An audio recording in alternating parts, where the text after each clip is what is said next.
And it didn't freeze. Mark that date in your diary, ladies and gentlemen. On this day here, the 21st of June, the opening kind of beer pour video didn't freeze. I'm quite taken aback by that. Lost for words, as you can tell.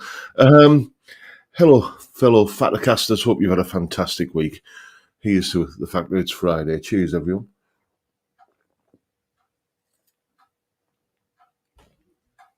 Oh, dear me. Heineken again this week. Yes, indeed. It's a bit warm here today. There's this strange thing up in the sky. It's a big glowing yellow-orange ball that we don't tend to see much of in this part of the world.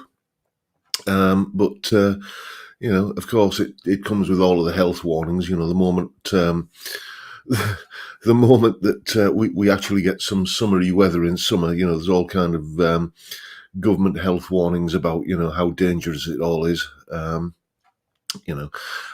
expecting to be perhaps not quite as well viewed this evening because apparently there are 22 millionaires kicking a ball around somewhere, and that's on the television.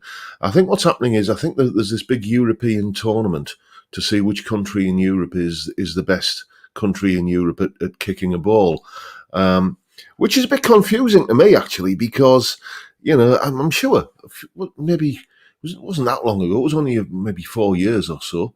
If that, they had another big tournament to see which country in Europe was the best one at kicking a ball.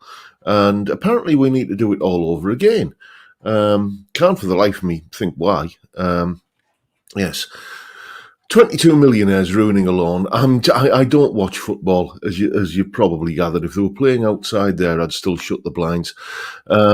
It's not my kind of thing at all. So I'm grateful for anyone who has turned up tonight to listen to my ramblings for an hour. You could be watching Gary Lineker instead. Imagine that. Anyway, let's scroll up to the top of the chat and see who was first in. Dave Fiendish this week, and then Mark Kerno, Relaxing Meditation, Johnny Random, Terry Day. Then we've got Ian Clark and Boulder64 and David James. PFY Guitars, Peter Collins. Joe McMurray is in. So is Stephen Hedger. And Nathan. We've got Malcolm Thompson, we've got Paul Trainer BSC, we've got John Mack, we've got Dr. Gomez 1 and Raymondo Galfredi. You generous soul, sir. Thank you very much. I keep missing the John Robson rock show. Is this a rock show? I don't really play any music, is it? But if you want to call it that, I'll happily go with that. And thank you so much for the super chat. Then we've got Stuart Young, we've got Theme Tunes, we've got Malcolm Spillett. And Malcolm Spillett saying, as a 73-year-old participating in a YouTube live stream, I think it's appropriate I'm wearing my Silver Surfer t-shirt. You go for it, mate. There's Rent to Kill. Oh, mate, you used to be at the top of the pile once upon a time, didn't you? But as you say, you're late in tonight. There's Deco Dude, Chris Otterwell, Amadeus is in, so is Steve Entwistle, Calby and the Rocco Cat, Cylon Hybrid, Michael Purcell, Sometimes Dim Never Thin. Dave Lewis is there. What are you saying? That Queen have sold their back catalogue to Sony for millions. I'm surprised it's taken them this long, to be honest with you, because it's there's loads of artists have been doing that. But Bob Dylan did it a little while back as well, didn't he?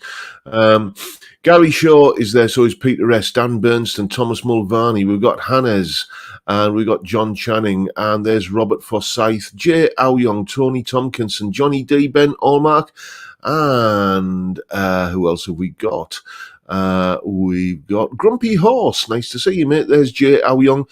Colin Falcon is in, so is 60s Man. The Essex Cat is there, and who else we've got? We've got Jeff Benner and Darren Myers. It's Beer O'Clockton. I think a bit of a typo there, Darren, but I know what you mean. Let's have a look, see who else is in. We've got Mr. Chris 5254. You corrected your typo there, Darren. Rubbish Guitar Bloke is in, and hope the codeine and Heineken are working well today. The codeine certainly is. I'm in a lot less pain than I was last week. I don't want to kind of say it out loud, but I might be getting better. And we've got James Hunt, we've got Bill Mumbo, and anyone else? David K, Frank Bolam, Brad Dowell. I said you already, haven't you? That's the and freeze. It didn't freeze this week, mate. Sorry to disappoint you. Then we've got the Daler 22, who sat on a plane waiting to fly to Rhodes, off to sunnier climes, mate. Well, good luck with it. I hope you have a lovely time. Grandpa Joe is in, and hello, fellow Fattercasters. Very hot day in New York City, mid-90s Fahrenheit, or mid-32s centigrade. I prefer the air conditioning. Have a happy and safe weekend. That's a bizarre thing in the UK. Until very recently, they always used to describe winter temperatures on like weather forecasts in Celsius and summer temperatures in Fahrenheit. So you'd kind of in like November or December, it'll be -2 degrees, or it'll be 0 degrees, talking in Celsius, and then it gets to summer and it'll be 80 degrees today. It's just a bizarre thing that one of those little idiosyncrasies that we tend to do over here.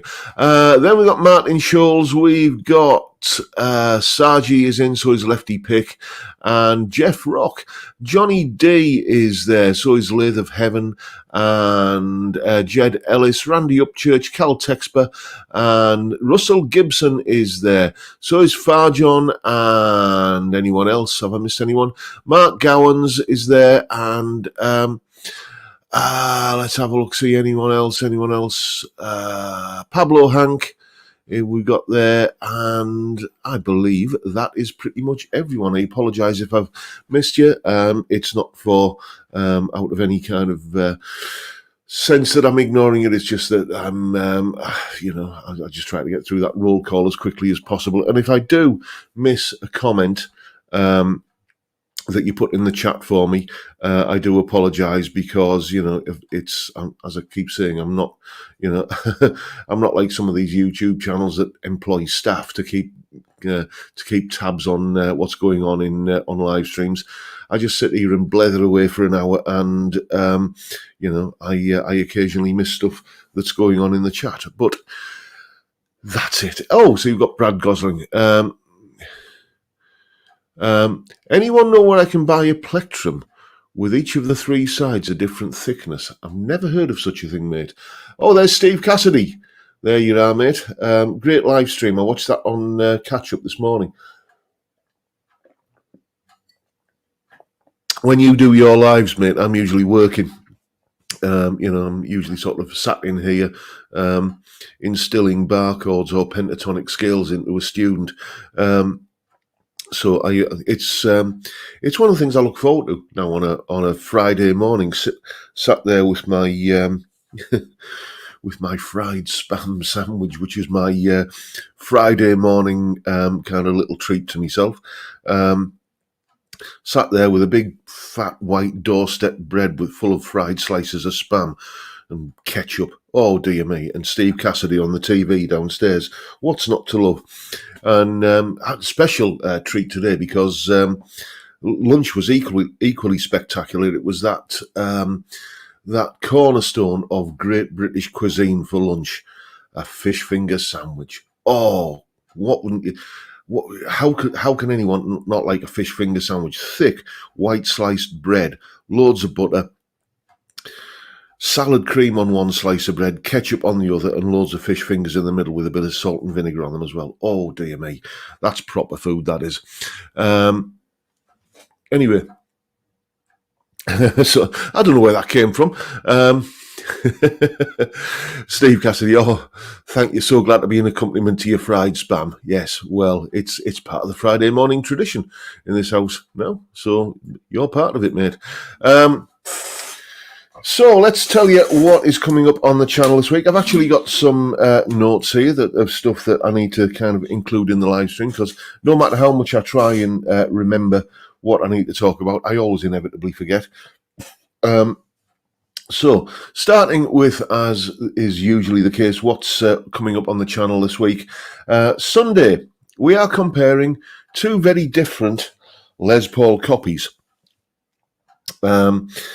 which when they were bought, cost roughly the same.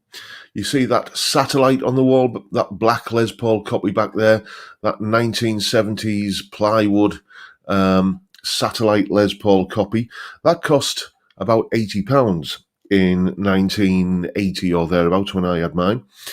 And if you adjust that for inflation, it comes to roughly the same price as one of these things, this Harley Benton Les Paul copy, which belongs to a certain gentleman in the chat. And I do apologise, I haven't got it on its way to you yet, because I'm going to go and get a guitar box out of the loft, out of the attic, and my back hasn't been cooperating with that, but it will be on its way to you in the next few days. Back, willing, but yeah, one of these Harley Benton Les Paul copies will cost you roughly the same in real terms, adjusted for inflation, as there we go, as that satellite on the back wall there. So I thought it would be just an interesting comparison to do, and you'll see how they compare on Sunday. Then Monday, a band I've been listening to a little bit more of lately. Well, the first album, they only really did one big album. They were from the early 2000s. Who am I talking about? A band from the early 2000s who just were unashamed, good old-fashioned classic rock. They weren't trying to be ironic about it. They were just classic rock enthusiasts with Gibson Les Pauls slung way down low, and they had one massive album, many hits off it. They almost had a Christmas #1 single, and then pretty much by the time the second album came out, they imploded. So who am I talking about there? Steve Cassidy, yes indeed, The Darkness. As soon as I said they very nearly had a #1 single, yes, it was The Darkness. So we're going to be looking at the solo from Love Is Only a Feeling on Monday, putting that under the microscope and seeing exactly what's going on in that solo. Then Tuesday, is this a top five? Is it really a top five Tuesday when I'm talking about things that I'm not keen on? Surely that should be a bottom five. But anyway, it's still part of the top five Tuesday series of videos. And it's basically about, when you love an album that's maybe got 9 songs on it, maybe got 10 songs on it, and you absolutely love 9 of those songs, but there's always one that makes you go, meh. But in the old days, it was, in the old days of like listening to vinyl, you'd have to get up off your chair, you'd have to walk over to the other side of the room, lift the lid on the turntable, and you'd have to kind of push that little lever that lifts the stylus off the record and inch it over to where you could see the next track was, and then carefully lower it back down again. Which was a bit of a faff around, frankly, wasn't it? In order to just skip a track. Now, whatever format you're listening to music on, there's always a skip button, isn't there? So I'm going to talk about 5 songs that are on albums that I absolutely love, but whenever it gets to that song, I always go, nah, skip. And you'll find out what those songs are on Tuesday. Wednesday, it's one of the kind of wind down, really, of the viewers' question videos. I had a request come in to do some 50s rock and roll, some easy accessible 50s rock and roll. Oh, see, Jed Ellis is saying not my favourite band, to be honest. They were a little bit divisive. Some people, I think that I tend to find the people who didn't like The Darkness didn't get the joke. It wasn't a joke, but Justin and the lads weren't taking themselves too seriously, and I think I think the part of the thing was that they were just a bit like Steel Panther, but Steel Panther obviously do more in that vein, where it is an affectionate kind of slight send-up of it. It's... I think, I like them anyway. So anyway, Wednesday we're doing some easy 50s rock and roll. And then on Thursday, a few people, bless you, bless all of you, you've been emailing me, asking me how my finger is, because I had that that mishap with it back end of last year. So basically, it's been months now. Probably about November, December, January, February, March, April, May, August. May, June. It's about 7 months. I don't know what happened to me there. I've obviously had too much beer or not enough codeine or whatever. But it's been about 7 months since I injured my finger, and it's just basically how things are, how I'm coping, how it's impacted on my playing, and how I've adapted. Just as a response to the the requests for an update. How's your finger doing, John? I must have had in the last month or so about a dozen emails, people asking me that. So I'm touched by your concern, chaps.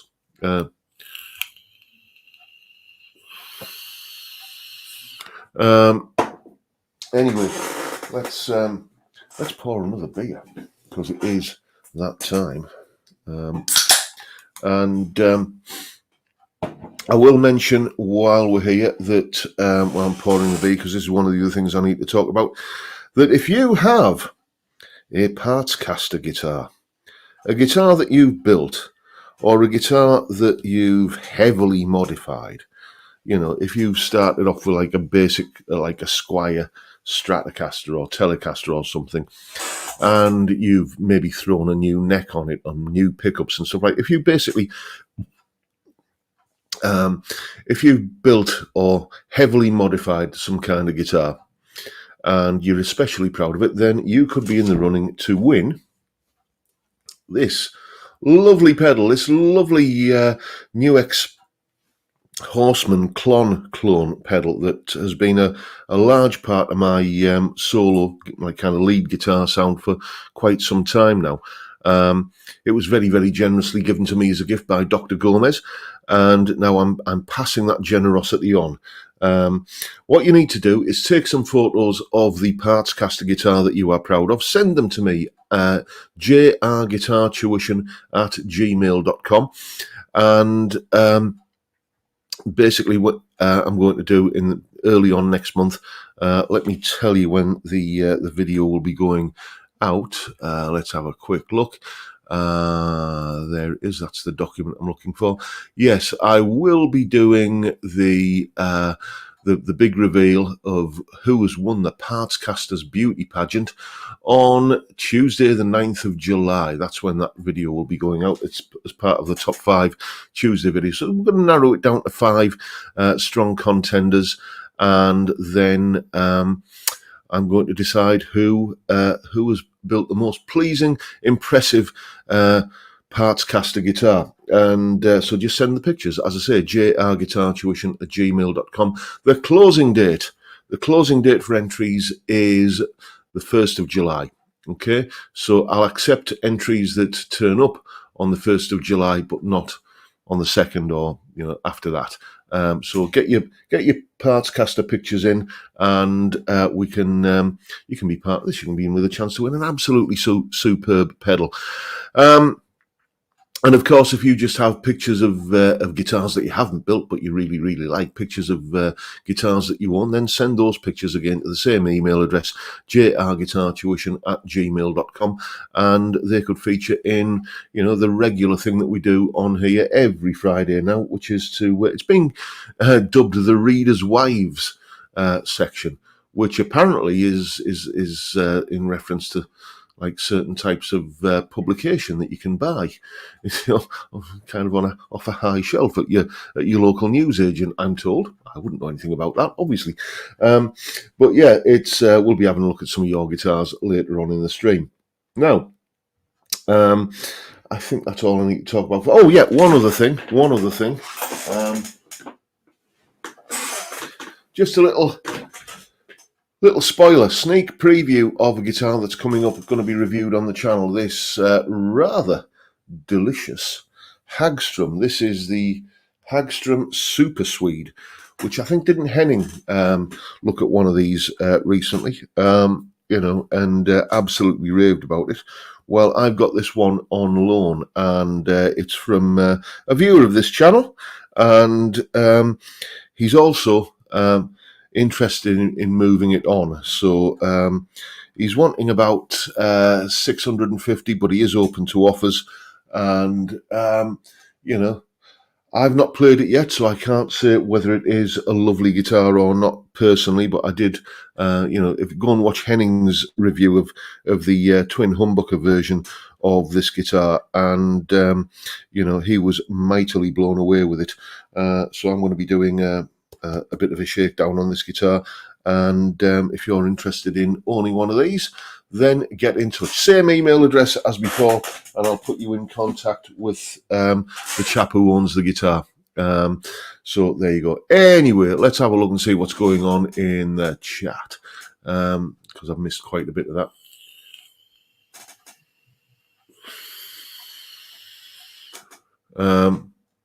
I see there's a lot of chat there about the Gibson Brian May Red Special. Jeff Benner's saying, wonder if that means Epiphone will end up doing a Red Special Edition too. I can't really see it, because that would probably be in the same price bracket as the Brian May branded guitars that Brian is involved with. Or maybe he's switching allegiance. I don't know, because does Brian May own that Brian May guitar company, or is he just like a figurehead for it? So who knows? Be interesting to watch this space, but I would say unless Brian is going to be, divesting himself of his business interest with the guitar building company that makes the Brian May guitars, then I don't really see Epiphone getting the go ahead to do a version of his guitar. Be good though if they did, though, wouldn't it?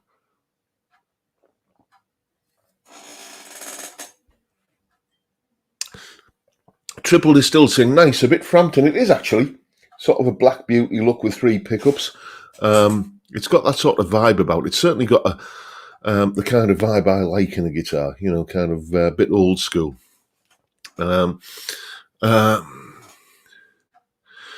Steve Cassidy's saying the speculation it might not be a Red Special, might be something else. Yeah, because wasn't there that other guitar that he's associated with, that Aerial or something like that? I can't remember what it's called, but the one which is like I can't really remember much about it other than it's a bit of an odd shape.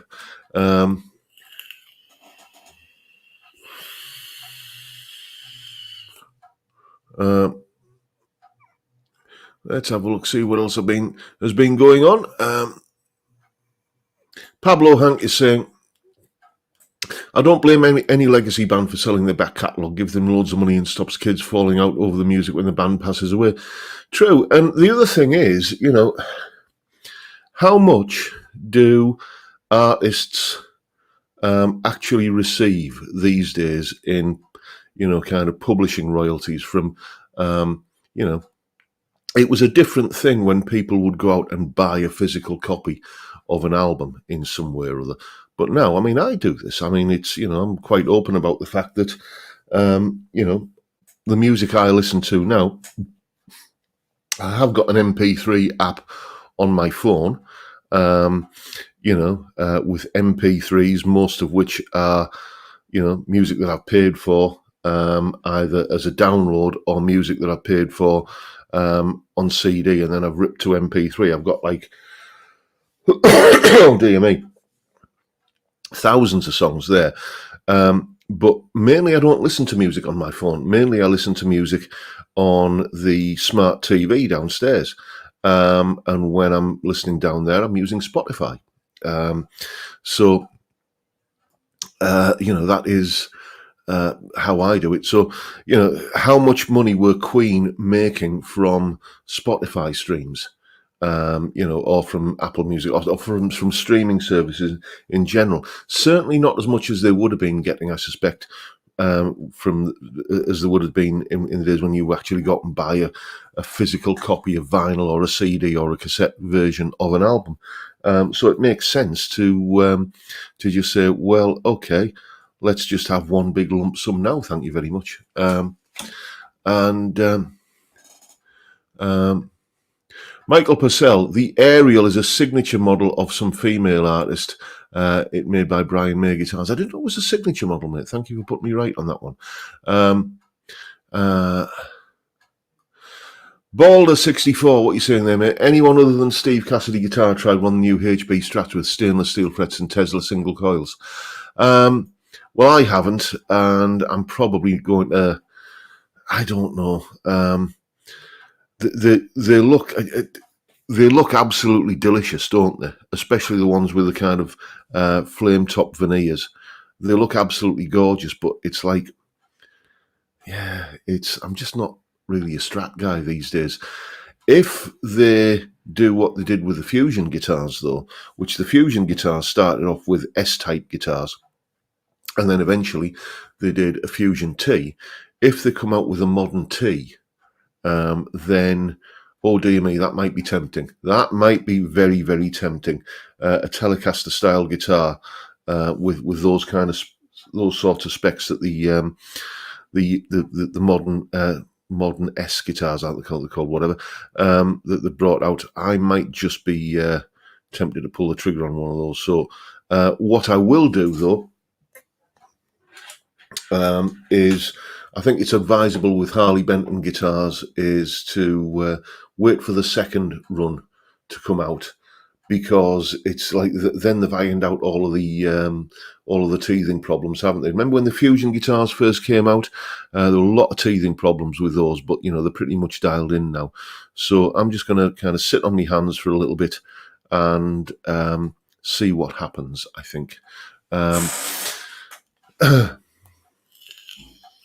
Malcolm Spillett saying, I heard Richard Thompson in an interview, Rihanna had a check from Spotify for $3.35. Yeah, it sounds about right. There you go. Where are we? Apparently Ariel is the artist's name. I didn't know that, talking about that Brian May guitar. Terry Day is saying, John, I know you're not a lover of trems, so what's your opinion of hardtail Strats? I don't dislike trems. It's just that I think during my formative years as a guitar player, if you had a guitar with a trem on it, the first thing you did immediately was to block the damn thing off, because you just knew that it was going to go out of tune. It was, cheap guitars in the 1980s with trems, they would never stay in tune. So you just learn to kind of block them off and not use the trem. And that was during my formative years as a guitar player, I would say. And then I fell for the whole locking tremolo, Floyd Rose Kahler kind of thing towards the end of the 80s, and couldn't get on with those. So just sort of ended going back to like Strats with the trem blocked off. A hardtail Strat. Have I ever actually owned a hardtail Strat? I don't think I have. So I can't really speak with authority on them. I don't dislike trems. One of my favourite guitars at the moment is that PRS SE guitar, the SE 24 standard satin. And that's got a trem on it, and that thing is bulletproof. It'll take all the abuse that any kind of locking trem will take, and it just doesn't go out of tune. But it's just the fact that it's my way of playing kind of developed on guitars that didn't have that facility. So it's nice to do the odd little Hank Marvin warble every now and again, but as opposed for all of the sort of 80s shred gymnastics that tend to happen on tremolo arms, it's just not something I do.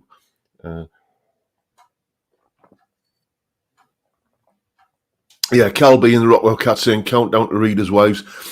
Reader's Wives is happening after this beer, so I tell you what, shall we get on with it? Right, there we go. Let me just scroll to the folder. I have some nice ones this week, and funnily enough, the first one, as we will see in a second, is from the man himself, Cal B. So there we go. Let's go to this. Here we go.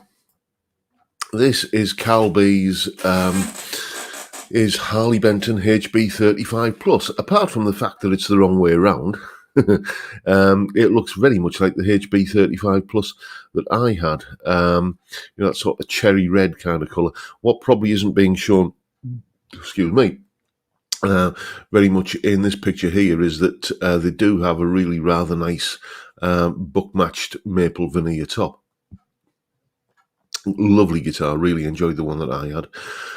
And then another wrong way around guitar, another lefty. This is Chris Snowden's Framus Diablo, which is, you described this on the live stream a couple of weeks back, I think, as being a bit sort of silver sky with a 3-a-side headstock. I can see that. I remember a Patrick Eggle guitar. Was it the Patrick Eggle Los Angeles from the 1990s, which was when he went into doing S-type guitars, and they had a 3-a-side headstock, and that was a beautiful looking guitar, has to be said. Moving on, we've got a pair of Epiphones from Dave Lewis. Both slash Epiphones by the looks of it. We can see on the truss rod cover there.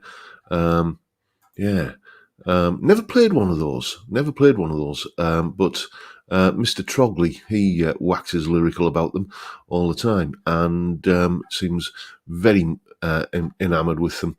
And then another Dave Lewis guitar, Dave Lewis Noel Gallagher Epiphone. Noel Gallagher to slash and back again. That's quite a leap, isn't it? But it sort of feeds into what I would always used to say about the Epiphone headstock, the old school Epiphone headstock, the one before about 2019 with the clipped off corners. I always thought that sort of looked really good on a semi-acoustic guitar, but just looked somehow wrong on on a Les Paul. But it's a beautiful looking guitar there, mate. And another Dave Lewis one. This isn't me showing favouritism. I just randomly choose these each week. Lovely SG there, which looks to be, is that the SG tribute or one? You can tell by the dot inlays. I do apologise. You did explain in your email what it was, mate. But I can't have this picture app open and the email app at the same time. So it's lovely. I still have a bit of a soft spot for SGs. We shall have to see how that impacts on the channel in coming months. Then more from Dave Phillips. These are not the same pictures as we saw last week. Dave sent me a load of pictures. Harley Benton SC Custom 2 Paradise Satin Flame. That's a lovely looking guitar. That's just that subdued satin finish it just kind of floats my boat. What can I tell you? Yamaha Revstar Element RSE20 in vintage white. These are beautiful guitars.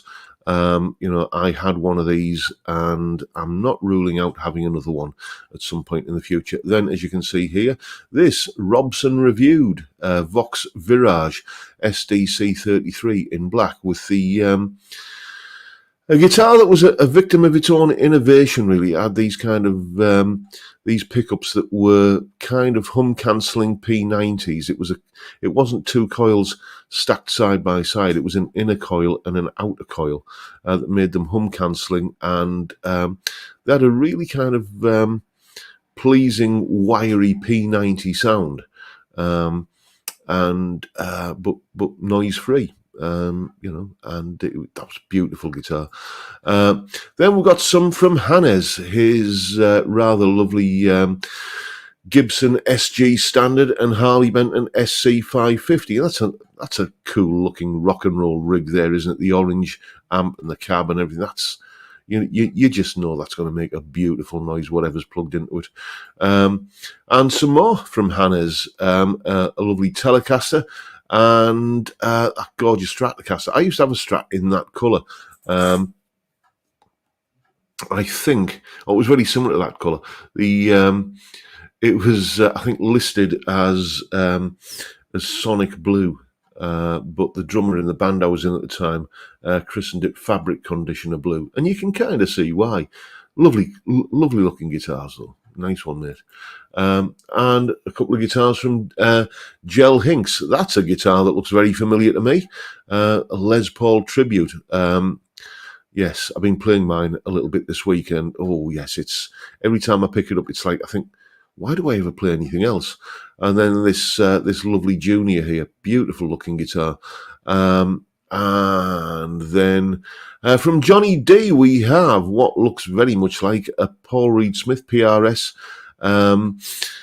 SE Standard 24. And what we got here, very much. Yes, you were telling me about this, weren't you, mate? I think this is from you. This was the Squier Classic Vibe Telecaster that you picked up for a ridiculously low price. There's just something about the look of a Telecaster, especially in that finish, that really does float my boat. And then the chap who owns that lovely Hagstrom that I was showing you earlier. These are some of his guitars, some of his other guitars. A Fender, I think this is a Highway 1 Strat that has been on this channel many, many years ago because he loaned it to me to do a bit of a Strat shootout with. A lovely Epiphone. See what I mean about that old school Epiphone headstock on a Les Paul? It's a lovely looking guitar, but I much prefer the newer Epiphone headstock. Obviously, Epiphone Les Paul custom there. Now that does have the Frampton vibe going on, doesn't it? And then we've got a Gibson Firebird. It's I always kind of get Firebirds the wrong way around. Is that the reverse body or the non-reverse body? And the Firebird that I always lusted after when I was a kid was that shape with the three mini pickups, and I always forget what designation it is. But yeah, that's gorgeous looking guitar. Having said that, having played a Firebird that a student brought to a lesson a couple of years ago, it was just like, oh yes, this is going to take some getting used to. But that is the selection of Readers' Wives guitars for this week. Thank you once again, everybody, for sending in your pictures of your lovely guitars. And if you want to see your guitars on the channel, as I say, send them along. jrguitartuition@gmail.com. And they go into the folder and then randomly selected every Friday. I do it on a Thursday afternoon. I pick out the dozen or thereabouts pictures that are going to be on the channel this week. And once again, if you've got a parts caster that you built and you want to win an absolutely stonking good pedal, send your pictures of your parts caster to the same email address by the 1st of July, and then you're in with a chance of winning that lovely pedal. Jimmy James is saying, sweet collection this week. Indeed. Yes, there's some lovely guitars out there. And what is, really, I think, enlightening to me is that a lot of the people that are sending me pictures of guitars, oh, I know, that PC's woken up. If you hear like a kind of clickety-clackety sound, it's the fan on this PC. Let me just put it back into sleep mode. There we go. I just nudged the mouse accidentally.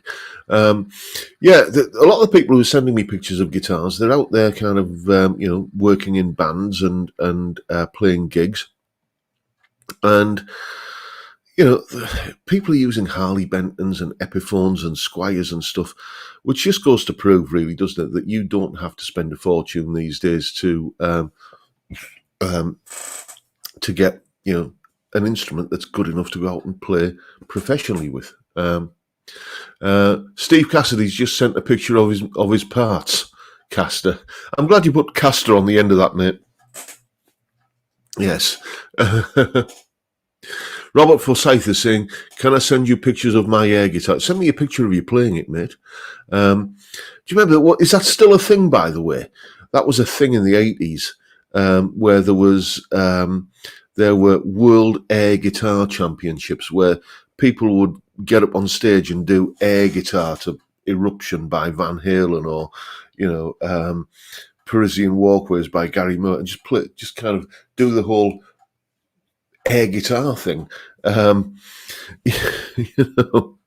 it was taken seriously as an artistic, as a form of, or they tried to get it taken seriously. I don't know if they did get taken seriously, but as a form of expressive art.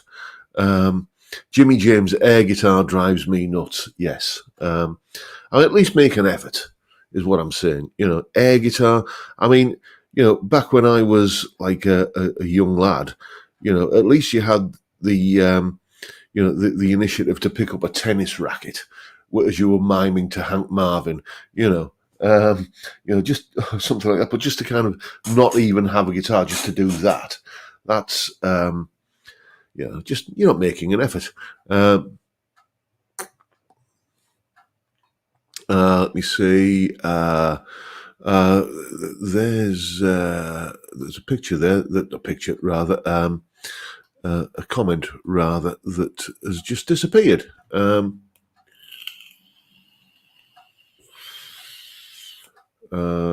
I can't find it. Somebody's asking me about a guitar. Oh, there it is. Jeff Benner. Let's put you up on screen, mate, before you disappear again. What is that guitar with the block neck inlays behind your left shoulder? Oh, okay, yeah. So you want another spoiler alert, do you? This one.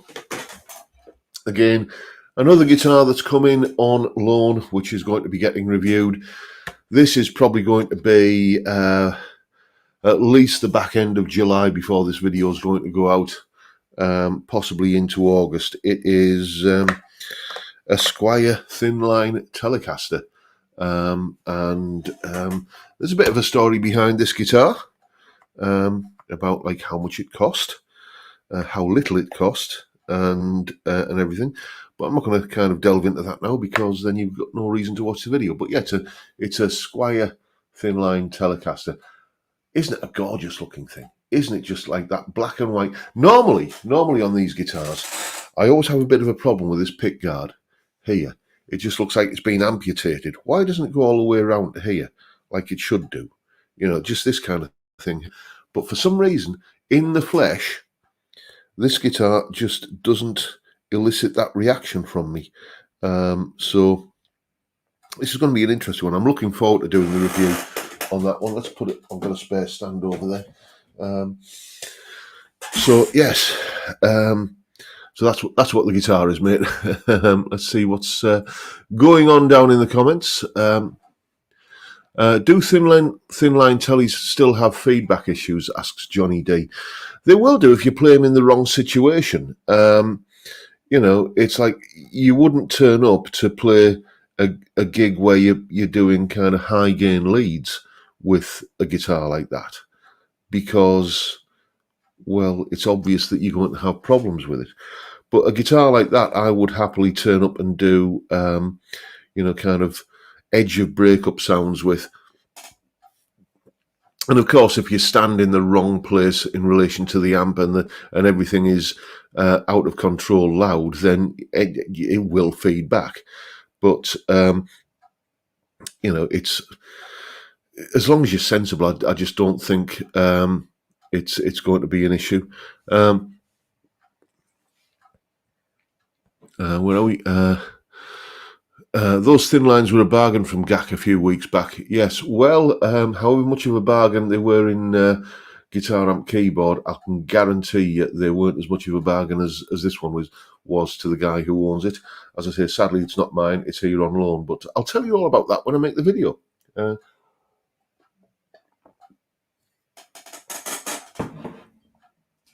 Let's see what else we got.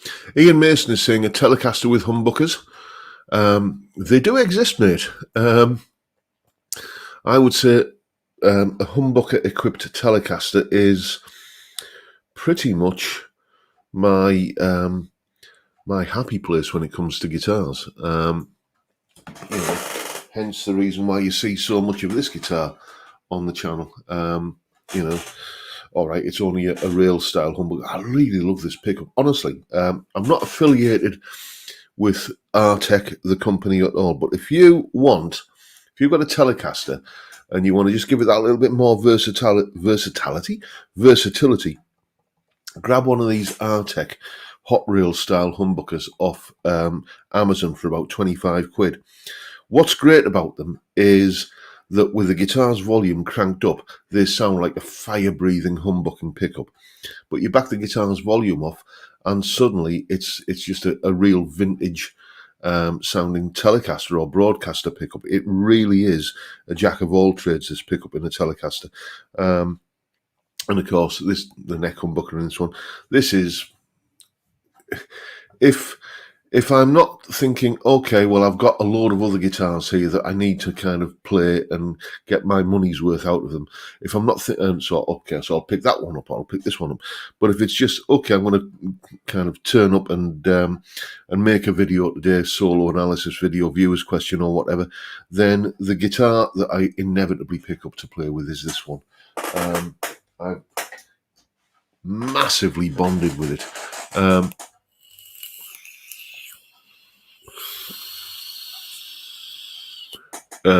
Malcolm Spillett, indeed, didn't have electric guitars in my day. We had to play gas guitars. My granny's neighbour, when I was a young kid, like toddler, preschool, my granny's neighbour, who I was always encouraged to refer to as Auntie Frida. She wasn't me auntie, but that was that. You know, she was me Auntie Frida, according to my granny. She used to have a gas-powered fridge. You know, I didn't know, and I had to check recently because for some reason, you know, these random memories that pop into your head. I had to go and check that such things existed, and they did, apparently.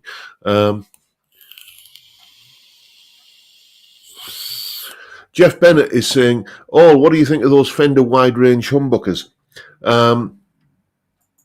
I've never played a guitar that's had a true wide range humbucker in it, and I suspect this one.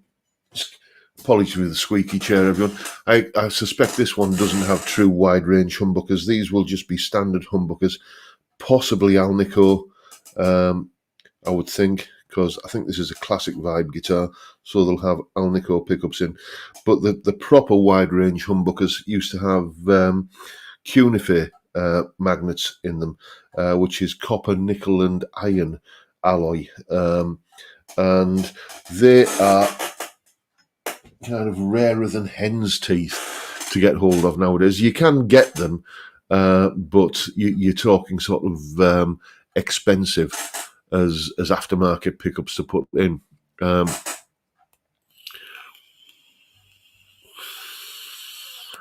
Sorry there, John D. I've got gas food. The chat keeps moving, and I'm clicking on things I didn't mean to. You know when a website kind of in that instant between like the signal going from your brain to your finger to click on the mouse, it changes and you click on something you didn't intend to, and then your internet history looks a little bit suspect.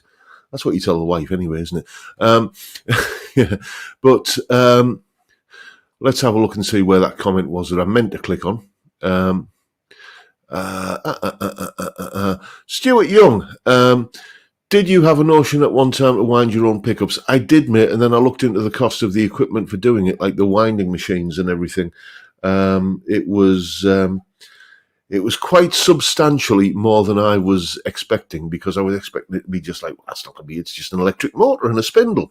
That's not going to cost much, is it? Oh, yes, it does.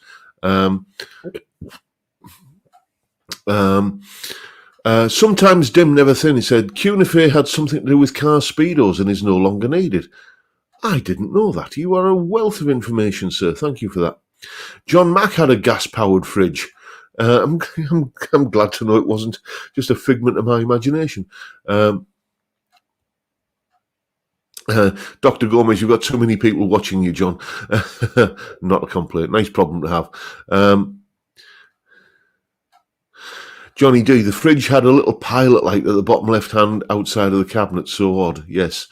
Technology of years gone by. Nothing dates quite so much as technology. I was watching a show the other night. I don't know why I watch these kind of shows, because as many of you know, oh, what's happened there?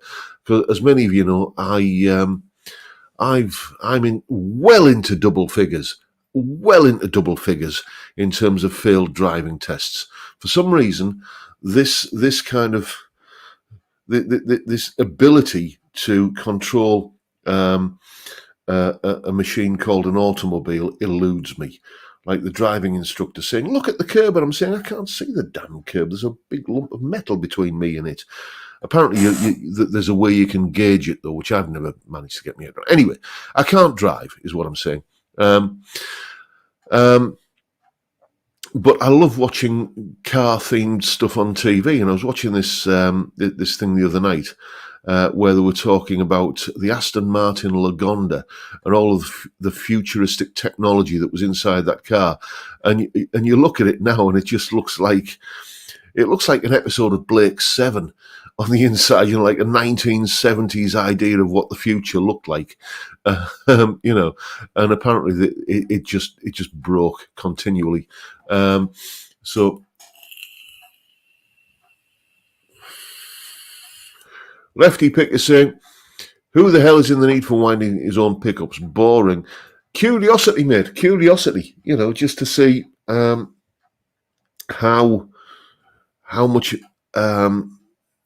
I guess how much snake oil there is in the pickup industry, because at the end of the day, it is just a magnet and a coil of wire, and all of the kind of marketing hype around pickups. Because the thing is that, and I have looked into this, the only thing that any pickup manufacturer like DiMarzio or Seymour Duncan or Bare Knuckle, the only intellectual property that they have is their branding. They don't have any, they can't say, oh, this is a radical new design of pickup. I suppose like Lace sensor pickups, Don Lace with his design of pickups, that's something slightly different. But, the kind of standard pickup design of a magnet with a coil of wire, you can't patent that, because that is, that's established technology that's in the public domain. So it just made me think, well, could I make a pickup that is essentially, kind of the equivalent of something that would come from like Bare Knuckle or, one of the high-end pickup manufacturers? How much material costs go into it, and how hard could it be, to quote the lads from Top Gear? But when I looked into the actual startup costs of doing it, if you're going to go into it as a business, then that's just your initial outlay, and then to do something like that just as a hobby, the pickup winding machines were going to be prohibitively expensive, I thought.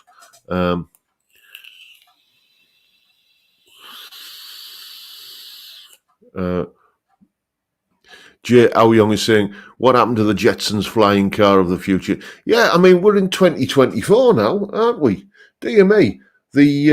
All of the science fiction shows that I watched, and from in the 70s, like the Tomorrow People. Do you remember that?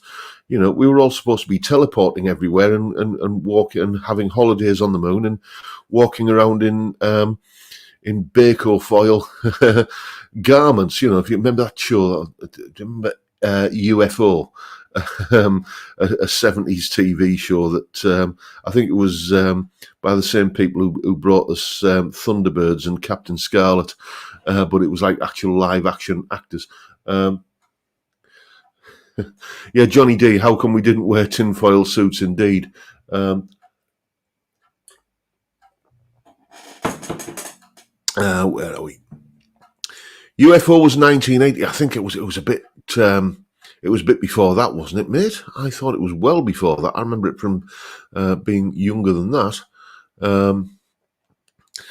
In the Tomorrow People, they jaunted. Yes, they did. And they had that kind of massive supercomputer called Tim, didn't they?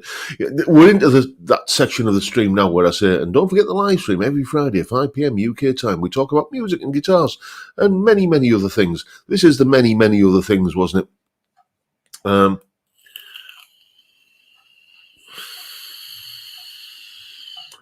I'm a 640 saying there must be second-hand winding machines on the market. I imagine they are. I imagine there are. I never got that far into looking at. Oh, Ian Clark is saying that UFO was set in 1980. I got you, mate. Yes, I got you.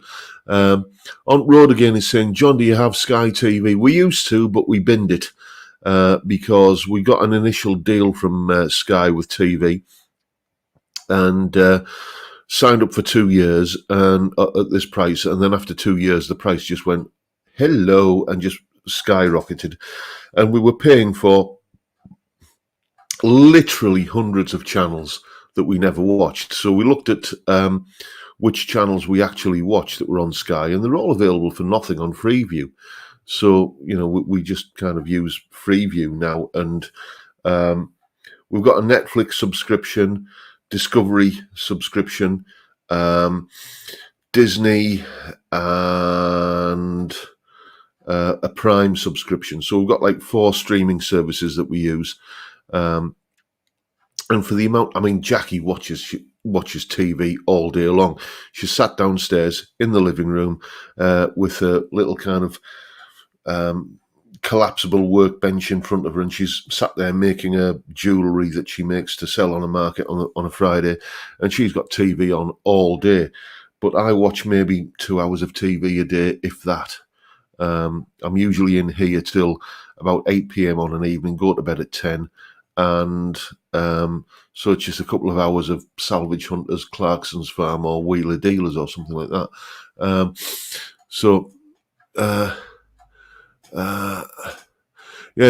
J. How Young saying James Bond had some futuristic tech in his cars and such.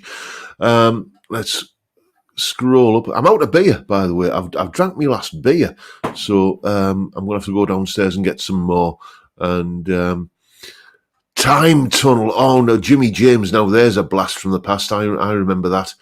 That was and Johnny D saying Time Tunnel. That was always the show that you got to watch on an afternoon when you'd managed to skive a day off school because I've got a sore throat. I can't go to school today. So you kind of you sit at home and watch all the daytime TV. And Time Tunnel was one of those things that they always used to repeat on there, along with like Farmhouse Kitchen and Out of Town with Jack Hargreaves. Yes. Randall and Hopkirk deceased as well. Cylon Hybrids going, night John, no beer. Oh dear me. Carrie Shaw usually gets to bed by 10 a.m. Yes, I'm conscious that we do have an international audience on the show, and all of these kind of obscure references for kind of TV shows that run in the UK in the 70s might be kind of having a few people scratching their heads.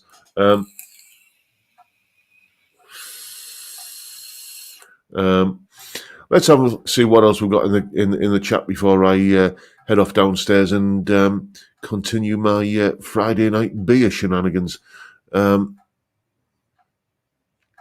Air guitar is still going, it seems, in Finland in August. Okay, well, if it makes people happy, all I would say is, as I said earlier, at least make an effort, pick up a tennis racket or a cricket bat or something. Farjohn's off to going to tend to his barbecue. I remember when the Daleks were actually disturbing, says Malcolm Spillett, indeed. Anyway, chaps, 59 minutes plus change into the stream. I'm out of beer, so I'm going to wrap it up there. Thank you once again for turning up and watching a fat, bald northern lad talk absolute cobblers for an hour. It's been a blast, and I'll keep on doing it till you're sick of me. But for now, time, gentlemen, please.